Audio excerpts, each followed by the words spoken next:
بسم اللہ الرحمن الرحیم۔ السلام علیکم۔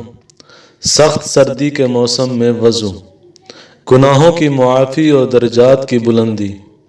حضرت ابو ہریرہ رضی اللہ عنہ سے روایت ہے کہ رسول اللہ صلی اللہ علیہ وسلم نے فرمایا، کیا میں تمہیں وہ عمل نہ بتلاؤں جس کی وجہ سے اللہ سبحانہ و تعالی گناہوں کو معاف فرماتے ہیں اور درجات بلند فرماتے ہیں؟ صحابہ نے عرض کیا، یا رسول اللہ صلی اللہ علیہ وسلم، ضرور بتلائیے۔ آپ صلی اللہ علیہ وسلم نے ارشاد فرمایا، سخت سردی وغیرہ کی ناگواری اور تکلیف کے باوجود اچھی طرح وضو کرنا، زیادہ سے زیادہ قدم اٹھا کر مسجد کی طرف جانا اور ایک نماز کے بعد دوسری نماز کا انتظار کرنا، یہی رباط جہاد کی تیاری کے مانند ہے۔ والسلام۔